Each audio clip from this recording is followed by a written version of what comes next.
All right, good morning, everyone. Top of the hour here. So my name is Mike Booth, and I am the technical director at Inorganic Ventures. And today we want to sort of give you this presentation to go over some of the new products that we're launching, the reagents for discrete analyzers. So we are going to talk about a few things today. We are going to go over first the products that we're offering, and then we're going to give you some background information about the discrete analyzer instrumentation. How do they work? What do they look like? Who uses them? And then we're going to give you some more details about the benefits of these pre-made reagents. So this slide goes over the 4 new products that we're launching now. They are the 4 products, the catalog numbers that start with DA on the left-hand side of the slide. So these 4 reagents will cover the chloride, sulfate, and phosphate testing methods for discrete analyzers. So you can see there their catalog number and their list price on the left-hand side. And then on the right-hand side, we also have our existing CRMs or our existing standards that pair really well for these reagents. So these are the standards that will be used with the reagents. And we'll go into a little bit more detail on that in a couple slides. So I just want to go over some of the background on how these instrumentations work. If you're not really familiar with a discrete analyzer, once you start to sort of poke around it, they are very interesting. But essentially, they use various wet chemistry methods to make some sort of color change happen to a sample. And then that color change is then measured for absorbance, and that should correlate to the concentration of the analyte. So the end user is going to have a sample or probably a whole bunch of samples that they want to test. So the instrument will take that sample and combine it with the reagents that we are offering. And once that mixture is made, a chemical reaction starts to happen. So that's held for the proper amount of time at the right temperature for that chemical reaction to occur. And in the process of that chemical reaction, a new color should form. So once that happens, the instrument will take that mixture and analyze it for color, essentially. So the reagents are necessary for that color change to happen, but that color change doesn't really tell the end user anything without a good comparison. So this is where our existing standards come into play. So you'll see that on this slide is an example of a calibration curve made using our reagents with our existing ICCL1 certified reference material. So you'll see the end user would need to run the standard with the reagents first, generate a calibration curve that they can use to compare all of their unknowns against. So this slide goes over just some of the more popular models of discrete analyzers. So here are some pictures of the Seal, Thermo, Scalar, SysT, and KPM instruments. So if you are walking around, an end user's lab and you see one of these instruments, this is sort of an idea of what they would look like. They all operate in pretty much the same capacity. If you look at them closely, you'll see they kind of look the same overall. Especially, I know the one in the middle at the bottom might look a little different, but if you open the hood up, they all look kind of the same. So you're looking for some sort of sampling arm, and we'll go over more details on that in the next slide. But these are what you're looking for, and these are what the instruments look like. So how they work is pretty interesting. The discrete analyzer itself is basically a combination of a pretty advanced automation setup along with an old school spectrophotometer. So again, to measure that color change. So if you start off, all of them should have some sort of liquid handling. It might look like an arm or something. We've labeled it on this slide as the sample reagent pickup and dispenser. So that'll go around and pick up the samples and reagents and dispense them into those reaction wells. And that's where the discrete part of the discrete analyzer comes in. So each of those little wells you can see, that's just one sample for one testing method. So that's where everything's combined and that chemical reaction is allowed to occur. And then once it occurs and you've got that color change, it'll skip around. And then in this model, The one that we've labeled the in-color test, another liquid handling device would pick that up and send it through the spectrophotometer for absorbance analysis. So now that you have a little bit more background on the discrete analyzer itself, who actually uses these? So a lot of water testing labs will use this. So it's used a lot in environmental labs, agricultural and food testing labs, especially soils, may use this. It is a good analytical instrument. We found it to be very accurate. So it could be used in general testing labs as well. And we are aware that it is used in the pharmaceutical market, but to the extent we're still sort of investigating that, and if there's anything there, we will let you know. But if you see if you had end users in those markets, you may want to reach out and see if they are using a discrete analyzer, and I'm sure that these reagents will be of benefit to them. So this slide sort of demonstrates who our main competition is. So we have a discrete reagent bottle that you see here. That's our product. And we are going against mainly people that that make these reagents up themselves. So Dr. Do-It-Yourself.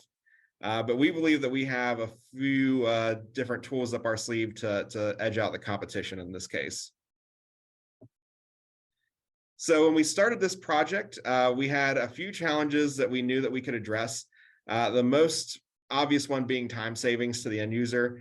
I'm going to show you an example of just how drastic that time savings could be, but that's obviously the biggest factor. But we really pride ourselves on the quality of our products, so that we know that we can provide some additional information that's probably not out there. So we're going to leverage. We also took this as an opportunity to leverage our stability program, do some studies on that, demonstrate lot-to-lot consistency, and also provide these products with very detailed documentation, way above the competition.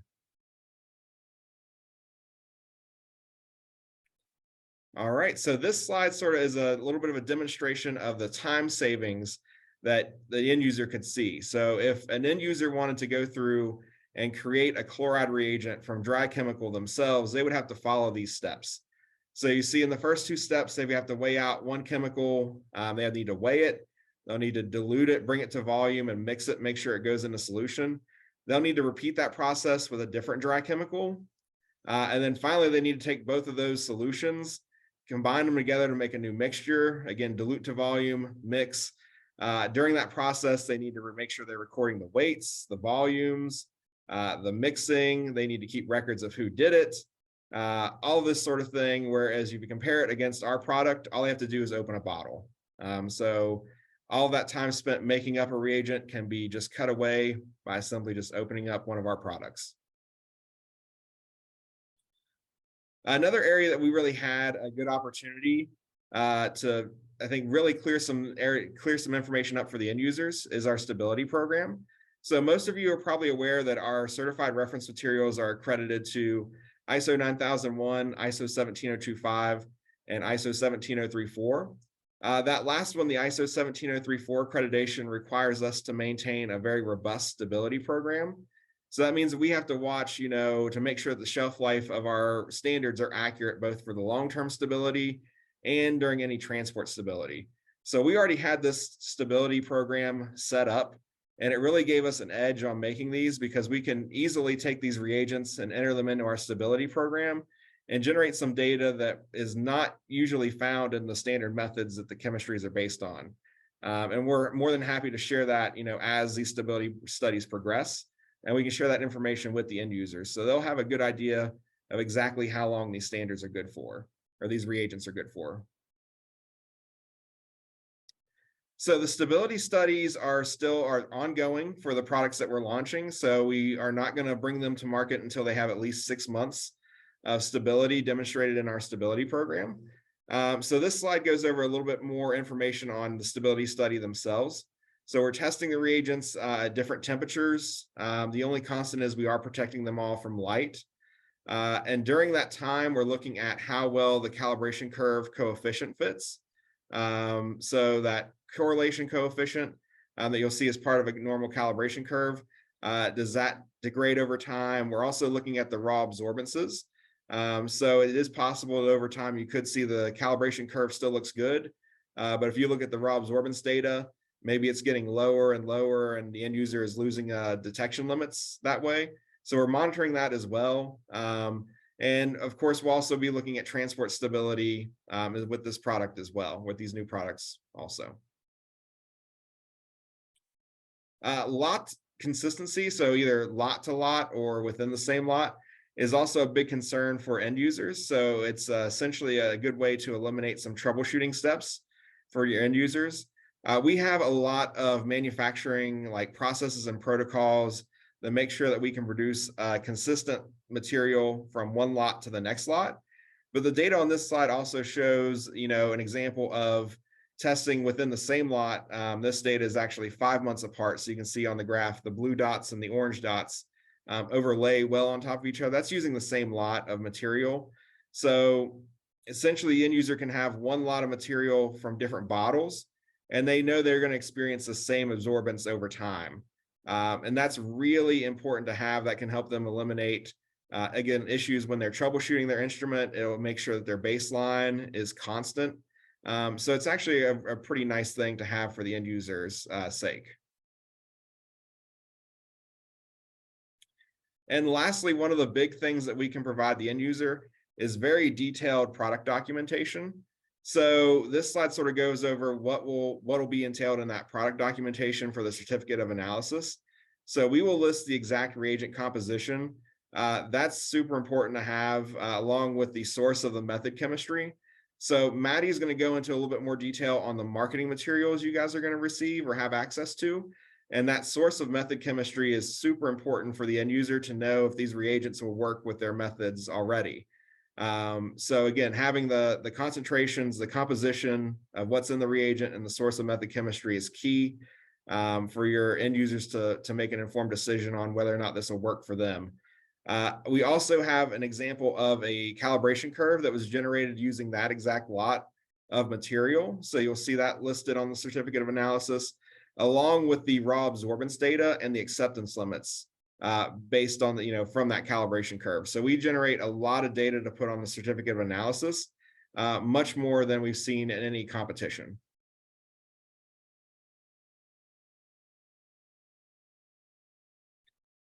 All right, so I know that you guys are seeing this, for the first time now. We've actually been working on this for quite a while, and we're going to plan on continuing to work on these products for quite a while, as you can see in this roadmap. Like I mentioned before, we want to make sure that these products have at least 6 months before we start releasing them for sale, with those stability studies ongoing as well. So we're starting with chloride, sulfate, and phosphate methods. So those 4 products that were on that second slide or second or third slide that you saw earlier. And don't worry, you'll get access to all these slides and everything. So if you want to go back and look at anything, you'll have a chance to do that. But we are also working on ammonia, which is actually very close to hitting its 6-month date. So should be released for sale within a month or so. We'll also have hardness coming up. The nitrate and nitrite based on the cadmium reduction method is in process, along with silicon methods, and then a hydrazine method for nitrite and nitrate, along with a few more methods that are going to be going on throughout the year. So we're going to be continuing this project for quite a while. If you guys see any methods that your end users are asking about, please feel forward to send them over to us, and we can take a look at it, see if it's something that we think we can do. And along with this, as of right now, as with this initial product launch, these products are only accredited to ISO 9001. Throughout the year, we are also going to increase the accreditation on these to be accredited to ISO 17025, which is, again, a step above of what anyone else is offering. But we always want to be at the forefront of quality for our products. So we'll be pushing that out as well, and we'll keep you updated as to when that happens. So this is where my part sort of ends. I'm going to hand it over to Maddie, and she's going to talk to you about the marketing materials, and then we'll be happy to take any questions you guys might have at the end. Thank you so much. Perfect. Thank you so much, Mike. Before I hit on the different marketing materials, I did want to go over some industry surveillance, if you will. So our research has shown that the growth in the discrete analyzer instrument sales is expected to continue in a steep upward trend. And I wanted to talk about some of the external factors that may be contributing to this.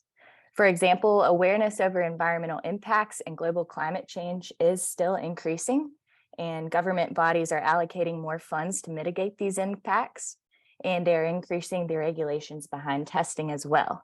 So as a result, the water and food and beverage sectors where discrete analyzers are used are growing, and they need more efficient, accurate equipment to conduct their multi-parameter analysis.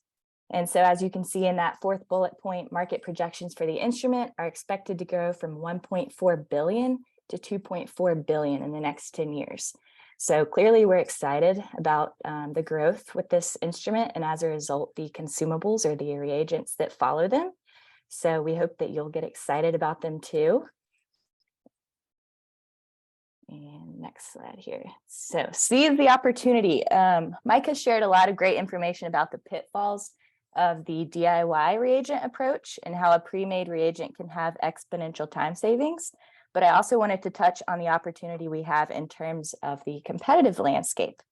So we've seen and heard from customers about the quality issues with other providers. So the lot inconsistencies, the glass vials which break in transit, we've heard that a lot. Shorter stability windows or stability windows that may not be exactly what they say they are. And then lastly, limited availability and long turnaround times. We've heard that people just can't get their hands on these things when they want them. Specifically, the chloride reagent, I think, is the most popular. So there is an opportunity for IV and for our distributors to step in and fill this gap. And then, as Mike mentioned, we're expanding this product line. So if there are methods that we don't have yet, that doesn't mean they're not in the works. I think Mike showed 6 or 7 that are in the pipeline coming. So there's opportunity to speak with your customers and find out what they need and continue to kind of drive this home for the next year as we can keep pushing out more. And then also the complementing calibration standards that go along with these. That's another talking point and another opportunity to upsell with your customers. So on to some distributor support. We have put together what we think is a really thorough sales packet for your teams to take and use during this launch. And as you're speaking with customers, obviously we've had these pre-launch webinars to open up the floor and answer questions and give you as much background knowledge as we can on this product. So you're welcome to share these recordings with your sales teams. They're going to be available on the portal for you. Next on the list, our sales guide. This is probably my favorite resource because it goes into a lot of detail about the instrumentation, about the products, about the benefits of the pre-made reagents, more of those external factors, which I talked about, and then some sales tips for your team. And then there's lots of different articles and links included in those as well. And then we've got our product flyers, we've got graphics, which are free to use on your websites or on social media or different ad campaigns. We've got blog posts. I know there's one live on the website now, but there'll be several more pushing out over the next month or so. We've got method sheets, so little, one-page chemistry overviews of each of the products. And then, like Mike mentioned, the sample C of A's. So you can go ahead and share those with your customers as you're speaking with them to give them that information up front. And then where to find this. It's really easy. I've already had, we had this session on Tuesday and I already had a couple of distributors reach out and say, hey, I don't have access to the portal.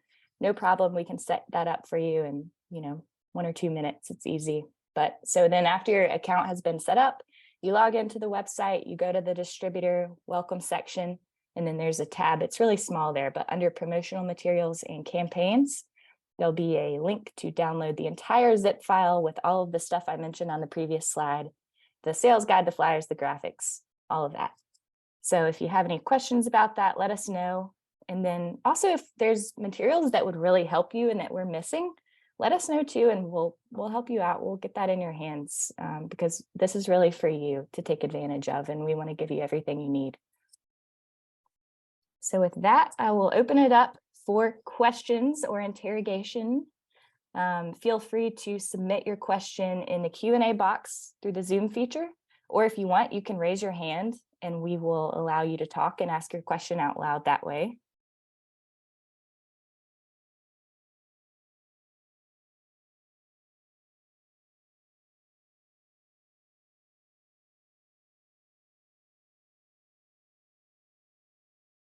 And I'm not seeing any come through yet. Don't be shy. We had some great ones on Tuesday, so I know there's got to be a few out there.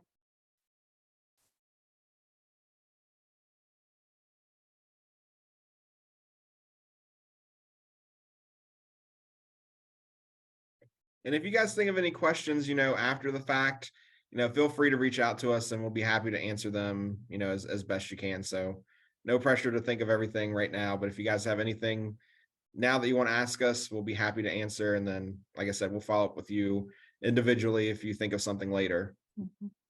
And since we have the time, Mike, maybe you could touch on how these products are still packaged in TCT, and then maybe a little bit about refrigeration versus non-refrigeration. Sure. Yeah. Yeah, that's a good question. So as of right now, as I mentioned in our stability study, this stability study is slightly a little bit more different than our usual products for our CRMs. So our products, the reagents will be packaged in TCT bags. And as you all probably know, the TCT bags are used to control transpiration, but we're really more concerned about chemical instability for these products. So we're packaging them in the TCT bags mainly to protect them from light, but the TCT bag will not have an impact on chemical stability. So what we're recommending while these stability studies are ongoing is that when when the end user receives them, they go ahead and store them refrigerated.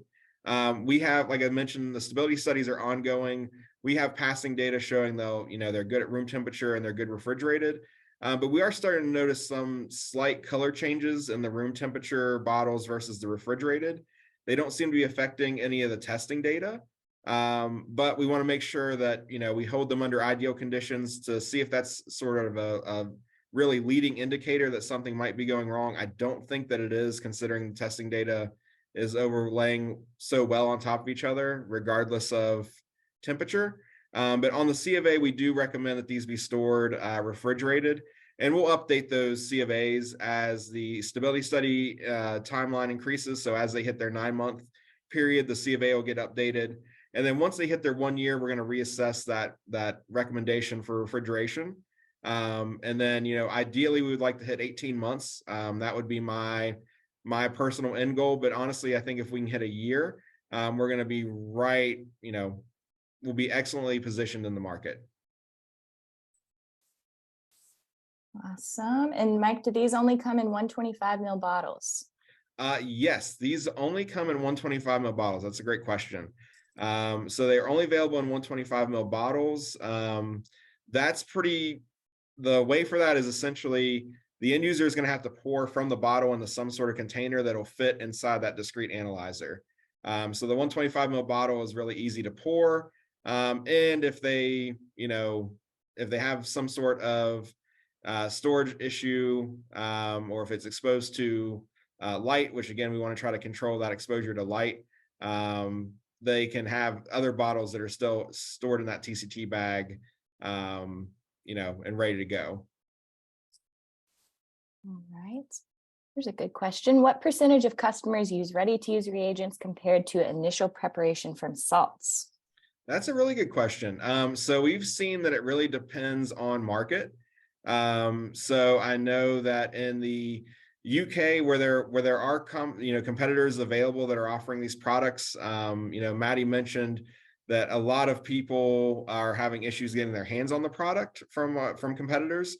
But in the areas where it's available in the market and people are used to it, they seem to really like having the reagents available.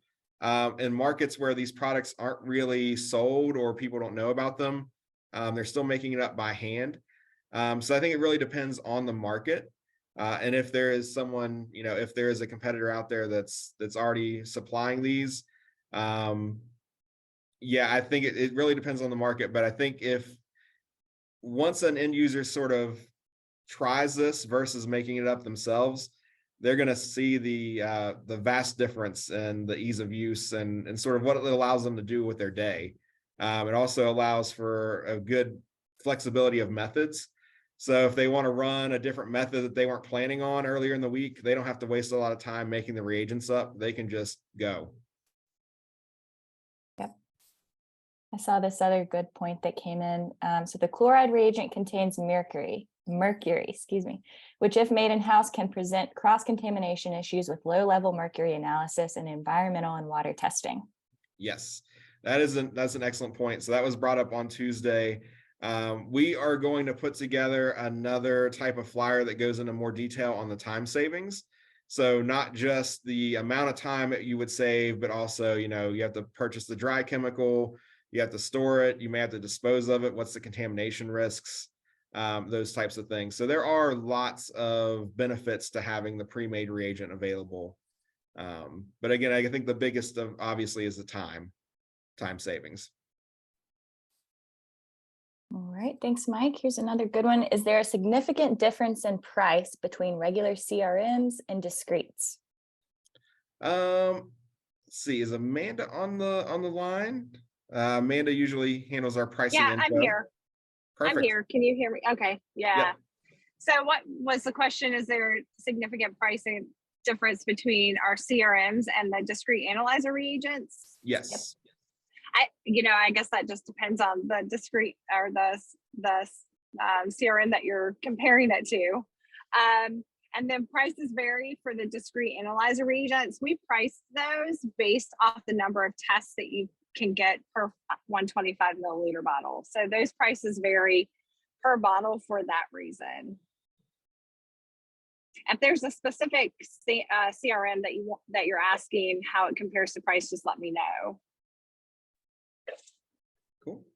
That also kind of reminds me of a question we had on Tuesday. I'll throw out that as we progress through these discrete analyzer reagents, we also see an opportunity for maybe designing some new standards that would combine multiple methods into one standard. So we're going to be looking into that as well, sort of another item for the roadmap for 2023. So they wouldn't necessarily have to have 3 different standards. We should be able to combine them all into, fewer standards.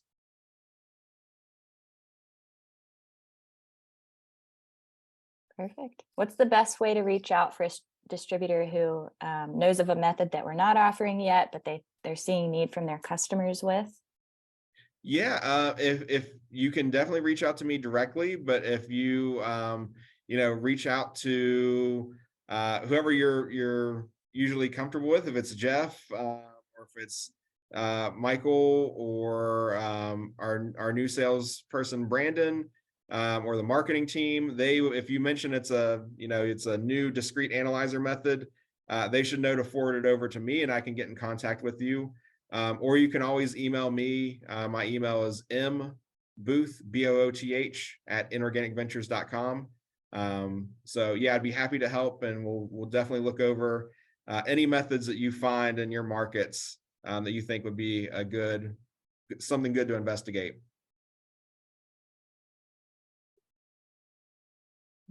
Thanks, Mike. I'm not seeing any more questions yet.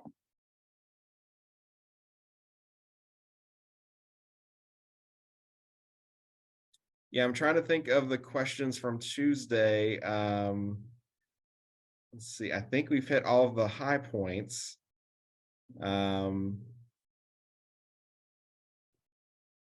and we will provide this presentation in the recording. So yes, yeah. That will be sent out after this. I will mention just one more time, I think the marketing material that would be, critical for your end users is going to be that flyer that goes over the method chemistry, because that will really allow your end user to make a really informed decision on if this reagent is a suitable replacement for either what they're purchasing currently or what they're making up in-house. And if they have any questions about the method chemistries, they can always reach out to us as well. Or you can reach out to them to us on their behalf. Awesome. Well, I'm going to go ahead and sign us off. As always, more questions, send them in through email. Mm-hmm. And thank you all for joining us. We're excited for this new product line, and we hope you are too. And we will be in touch. Awesome. Have a good afternoon and good weekend. See you.